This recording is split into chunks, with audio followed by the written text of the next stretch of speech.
Hello दोस्तों, तो कैसे हैं आप। आपका मेरे यूट्यूब चैनल पर स्वागत है। आज मैं आप लोग के लिए बीएमएस फर्स्ट प्रॉफ का संस्कृत सब्जेक्ट का चैप्टर 3 लेके आया हूँ, उपसर्ग प्रकरण। इसे मैं 2 पार्ट में बांटूंगा, पार्ट 1 और पार्ट 2। तो चलिए पार्ट 1 स्टार्ट करते हैं।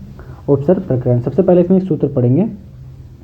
उपसर्ग क्रिया योग है, ठीक है, ये इसका सूत्र है। इसका अर्थ क्या हुआ या परिभाषा देखते हैं। उपसर्ग हमेशा धातु या शब्द, ठीक है, धातु या शब्द के पूर्व में ही जोड़ा जाता है, उसे ही उपसर्ग कहते हैं। जैसे कि देखिए यहाँ पे बताया गया है, उपसर्ग है ये धातु और शब्द इससे पहले जोड़ा जा रहा है, ठीक है। उसके जो बाद में जोड़ा जाता है उसे प्रत्यय कहते हैं। तो धातु या शब्द से जो पहले जोड़ा जाता है उसे उपसर्ग कहते हैं, और धातु या शब्द के बाद जो जोड़ा जाता है उसे प्रत्यय कहते हैं, ठीक है। तो चलिए आगे बढ़ते हैं। यह उपसर्ग धातुओं के मुख्य रूप से 3 प्रकार के परिवर्तन करते हैं, ठीक है। तो मुख्य 3 प्रकार से परिवर्तन करते हैं, वो क्या क्या है चलिए देखते हैं। सबसे पहला धातुओं के मूल अर्थ को बाधित करता है। जैसे एग्जाम्पल में विकार और निर्विकार, विकार का निर्विकार, ठीक है, शेष का निशेष। फिर दूसरा लाइन देखते हैं, उपसर्ग के जुड़ने से क्रिया में कोई विशेष परिवर्तन नहीं होता है। सिंपल सी बात है, जब धातु या शब्द में उपसर्ग जोड़ेंगे तो उससे कुछ खास परिवर्तन नहीं होगा, ठीक है। जैसे कि दाह एग्जाम्पल में लिया गया है, दाह इसका होता है विदाह, ठीक है, इसमें कोई परिवर्तन नहीं आ रहा है। अब हम लोग अगला लाइन देखते हैं।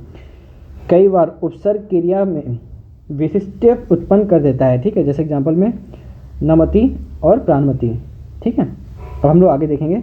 एक ही शब्द में विभिन्न उपसर्ग जोड़ने पर मूल रूप के कारण अर्थ परिवर्तन को आप निम्नलिखित उदाहरण से देख सकते हैं। इसका सिंपल सा मतलब है, कोई ऐसा धातु या शब्द है जिसमें अलग अलग उपसर्ग जोड़ेंगे तो उसके मूल शब्द में बहुत से परिवर्तन आएंगे। जैसे एग्जाम्पल से देखते हैं, हार, ठीक है, हार का मतलब होता है माला, ठीक है। अगर इसमें प्रा जोड़ देंगे तो प्रहार हो जाएगा।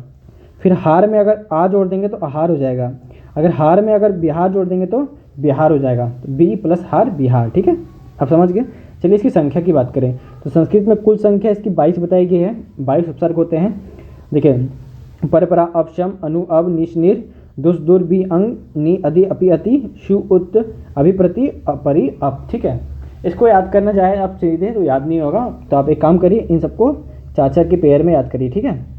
चाचर के पेयर में याद करिए तो आपको इजीली याद हो जाएगा। तो जैसे देखिए, पर परा अप सम एक हो गया, अनु अब निश नीर दुस दुर बी अंग नी अधि अपि अति शु उत अभिप्रति परि उप, इस तरह से आप इसको याद कर सकते हैं, ठीक है। अब हम आगे देखेंगे सबका एक एक एग्जाम्पल लेके, ठीक है। जैसे देखिए, प्रा उपसर्ग का मतलब क्या होता है, अधिक या आगे, ठीक है। इसका उदाहरण देखिए, प्ला प्लस भवती प्राभवती, प्रा प्लस कृति प्रकृति, प्रा प्लस काश प्रकाश। देखिए आपको उसमें एग्जाम पर कुछ नहीं पूछता है, आपको ज़्यादा से ज़्यादा सूत्र पूछ देगा, ठीक है, और इसका एग्जाम्पल दे देगा कुछ प्रा परि उप अधि अपि, और इसमें बोल देगा 2 एग्जाम्पल लिखिए, ठीक है। तो आपको क्या करना है, आप उसको लिख दीजिएगा। जैसे प्रा पूछ दिया, ठीक है, प्रा उपसर्ग लिखें तो इसमें पहले आप उसका मतलब लिखिएगा, आगे या अधिक, और इसमें फिर इसके 2 एग्जाम्पल लिख दीजिएगा, तो आपका काम हो जाएगा। तो चलिए अब आगे देखते हैं दूसरा एग्जाम्पल, प्रा उपसर्ग, ठीक है। प्रा उपसर्ग का मतलब होता है उल्टा या पीछे। इसका उदाहरण देखिए, प्रा प्लस भवती प्राभवती, ठीक है।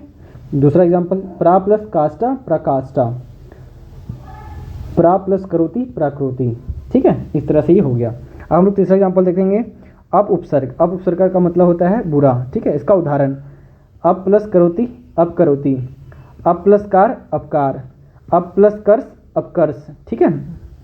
अब हम अगला देखते हैं, सम उपसर्ग, ठीक है। सम उपसर्ग का मतलब होता है अच्छी तरह से, इसका ये मीनिंग है, ठीक है। इसका उदाहरण देखेंगे तो सम प्लस भवती संभवती, सम प्लस चार संचार, सम प्लस योग संयोग, ठीक है। इस तरह से आप देख रहे हैं। अब आगे देखेंगे हम लोग अनु उपसर्ग। अनु उपसर्ग का मतलब होता है पीछे, ठीक है। अनु उपसर्ग का मतलब होता है पीछे। इसका उदाहरण, अनु